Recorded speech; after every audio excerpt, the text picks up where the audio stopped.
Selamat malam, selamat berjumpa dengan saya Geni Sastra. Om Swastiastu, Rahayu, Rahayu, Rahayu. Kembali saya akan melanjutkan video saya yang berjudul Tidak Semua Orang Akan Mati. Memang sulit ini saudara-saudara, sulit diterima oleh orang-orang umum karena terlanjur dimakan doktrin agama Hindu kuno. Di dalam agama Hindu kuno dinyatakan atau dipercaya bahwa setiap orang yang lahir di dunia ini pasti akan mati. Dan kalau dia mati, rohnya akan berjalan ke surga bagi pengikut Tuhan dan ke neraka bagi yang bukan pengikut Tuhan. Nah, ini sebenarnya suatu kepercayaan, bukan kebenaran. Dan ini digunakan oleh para resi zaman dahulu. Agama Hindu 10.000 tahun yang lalu atau tahun 7000 sebelum Masehi, ini digunakan untuk menguasai orang lain. Kalau orang-orang yang tidak mau mengikutinya, maka dia ancamannya akan rohnya atau atmanya kalau nanti meninggal akan masuk ke neraka. Nah, tentu orang-orang pada zaman dahulu itu ketakutan sehingga mereka mengikuti dan mereka bertanya kepada para resi itu, dan resi itu dengan merasa benar dan dengan hebatnya menjelaskan bahwa karena di akhir hayat hidup kita, setelah kita meninggal, maka roh itu tidak diam, tidak binasa, itu nanti pasti kita akan mengalami penghakiman. Nah, siapa yang menghakimi? Yang menghakimi adalah Tuhan yang tidak berwujud, yang maha besar dan maha tinggi, yang tidak terjangkau dan tidak dapat dipikirkan, ada di mana-mana dan wajib disembah-sembah, dan penguasa langit dan bumi, dan juga pemilik surga dan neraka. Nah, itulah kepercayaan agama Hindu kuno. Nah, kepercayaan itu saudara-saudara bukan kebenaran, karena ketika tahun 3300 sebelum Masehi, Tuhan itu benar-benar turun ke dunia ini, Tuhan yang berwujud, Tuhan yang menciptakan bumi, matahari, bulan, dan makhluk hidup. Itu turun membawa berita atau ilmu pengetahuan tentang kebenaran yang disebut ilmu pengetahuan Raja Yoga. Ilmu pengetahuan Raja Yoga ini adalah diberikan oleh Tuhan kepada manusia supaya manusia itu mampu memasukkan dharma atau cahaya yang ada di alam semesta ini masuk ke dalam badannya supaya dia bisa terbebas dari semua dosa-dosanya. Dengan demikian dia akan bisa melihat Tuhan dan juga bisa melihat segalanya, tidak lagi berada di dalam kegelapan. Itulah ilmu yang dibawa oleh Tuhan. Tetapi dengan adanya ilmu pengetahuan Raja Yoga ini, tentu para pemegang kunci surga yang ada di India itu kehilangan pendapatan, karena di dalam ajaran Raja Yoga ini sangat jelas dikatakan bahwa orang suci itu adalah orang yang tidak bisa dilukai, tidak bisa dibunuh, tidak bisa sakit, tidak bisa mengalami penuaan, dan tidak bisa mati. Nah, sedangkan orang-orang suci, orang-orang yang mengaku pemegang kunci surga pada saat itu tidak terbebas dari sakit, tidak terbebas dari mati, tidak terbebas dari dari kegelapan. Gitu, saudara-saudara. Jadi tidak bisa melihat Tuhan. Nah, dengan adanya ilmu pengetahuan Raja Yoga ini, mereka lah yang paling menderita, tidak lagi dapat upeti dari orang-orang lainnya. Karena di dunia ini hanya ada dua manusia, saudara, sebenarnya, yaitu satu,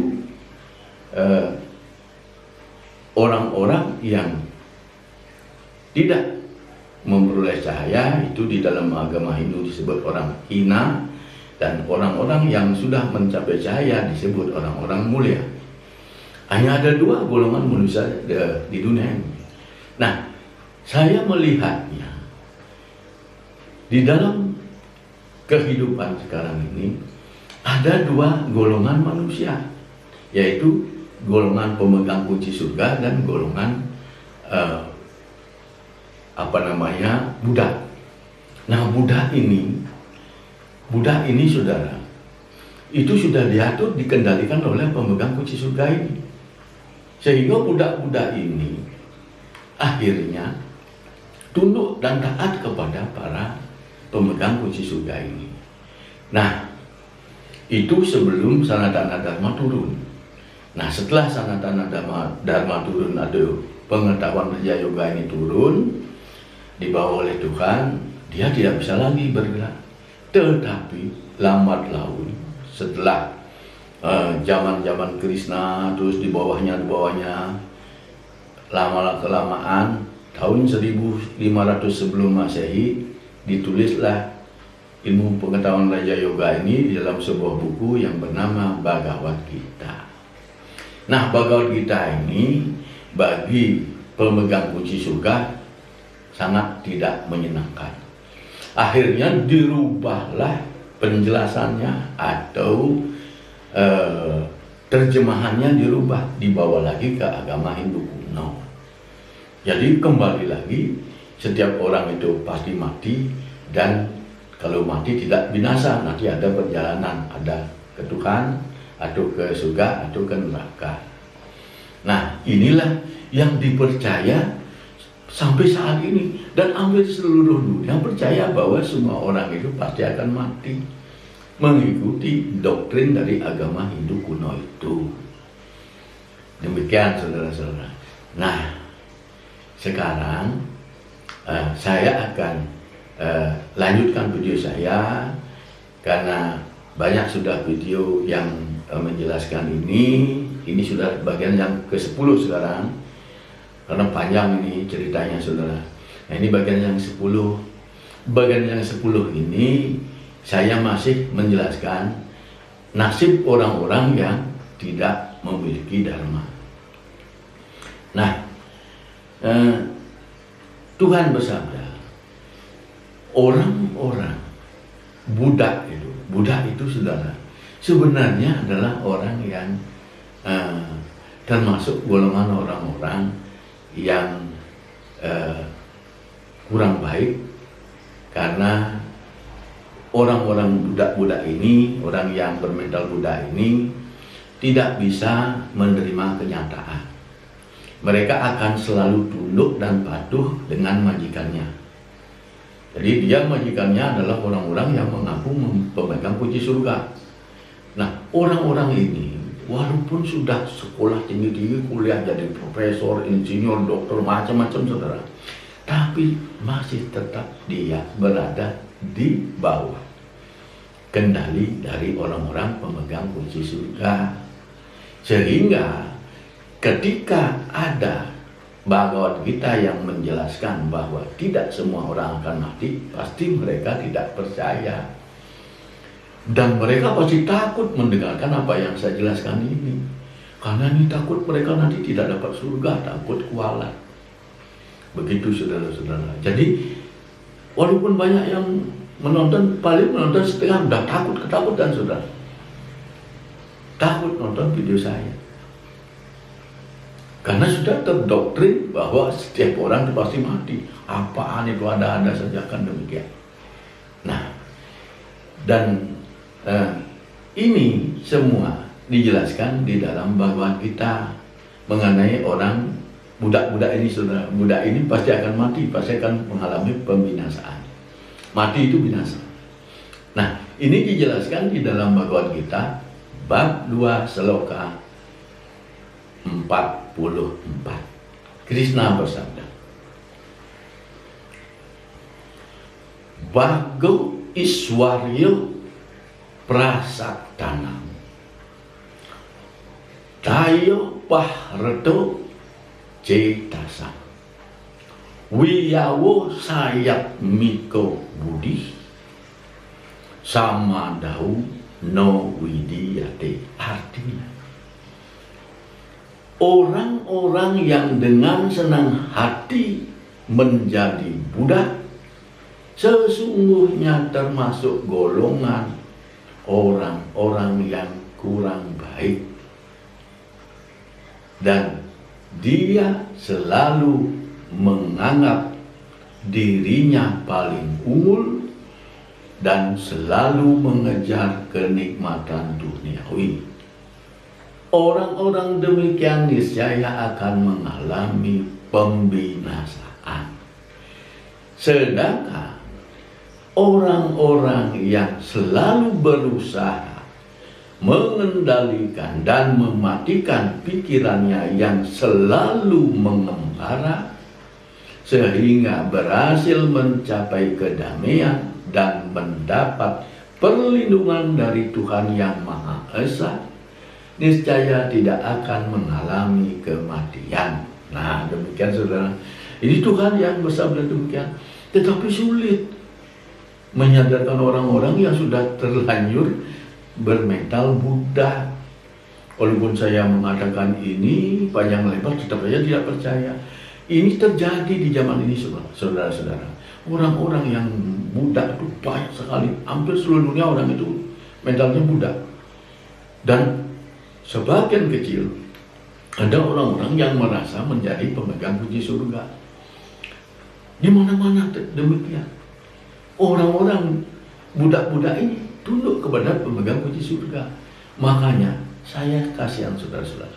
Saya lihat sendiri di Puro di Bali, ketika ada persembahyangan, saya melihat ya Ido Penado itu mencuci tangan dan kakinya di sebuah baskom di atas di panggung, saudara. Selesai cuci kakinya itu, orang-orang berebut itu mengambil bekas cuciannya itu, dipakai membasuh mukanya, kepalanya, wah dibasuh rame-rame. Itu orang-orang budak, bermental budak. Itu kan berbahaya, itu kan kotor bekas cucian kaki. Tetapi namanya sudah budak, ya begitulah. Loh, walaupun sudah sekolah tinggi-tinggi, kalau sudah merasa menjadi budak nanti takut nggak dapat surga, ya tetap ikut begitu. Itulah yang terjadi, saudara-saudara. Sedih itu. Dan yang lebih ngenes lagi, saudara, penduduk Bali itu bisa habis. Lama-lama habis, tanahnya dijual. Setiap ngaben jual tanah, ngaben jual tanah. Ngaben mahal. Tetapi kalau orang itu sadar, ngaben silakan, yang penting dibakar selesai, biayanya minimal, jangan besar-besar, supaya bisa hidup ke depannya, jangan jual tanah. Akhirnya transmigrasi, habiskan penduduk Bali itu. Padahal itu ya tidak mempengaruhi apa-apa, itu kan tradisi. Karena Tuhan sudah menyatakan begitu kita mati selesai. Kenapa harus dibakar? Bakar supaya tidak menimbulkan penyakit. Jasadnya itu kan bisa menimbulkan penyakit. Di Jepang saudara itu dibakar, tidak boleh dikubur. Begitu. Jadi yang penting dibakar, tidak usah biaya terlalu besar. Kalau itu menyengsarakan, tetapi bagi yang mampu, bagi yang kaya-kaya, silakan mau ngabisin bermiliar-miliar, silakan. Itu tradisi yang juga bagus. Sekaligus membagikan rezekinya kepada yang lainnya. Tetapi kalau yang nggak mampu, ya nggak usah. Seadanya saja. Yang penting dibakar, kan itu harusnya. Dan ini terjadi, saudara-saudara. Dan kalau ini tidak segera dikembalikan, bahwa ini sebenarnya tradisi budaya. Tapi untuk urusan roh itu sudah selesai kalau kita mati. Tetapi kalau kita ingin tidak mati, ingin ke surga. Surga itu ada di bumi yang paling utama, bumi yang nyata ya. Tetapi bumi itu tidak bisa dilihat karena disamarkan dan jauh. Kalau kita bisa memenuhi badan kita dengan dharma, penuh badan kita dengan dharma, dosa-dosa hilang, kita menjadi orang kuat, maka kita pasti bisa mencapai bumi itu. Maka ini saya jelaskan panjang nih supaya kalian ngerti. Saya ambil dari sloka-sloka. Sloka itu saya artikan secara harfiah, seluruh kata-kata saya artikan supaya kalian paham. Karena sulit ini merubah mindset otak saudara, karena sudah terlanjur menjadi budak, walaupun sudah jadi profesor, doktor, macam-macam, tidak berani.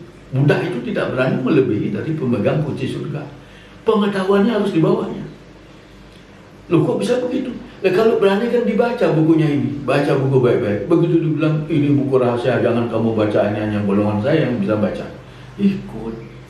Tapi kalau saya nggak begitu. Ini harus saya baca, harus saya cari apa sebenarnya.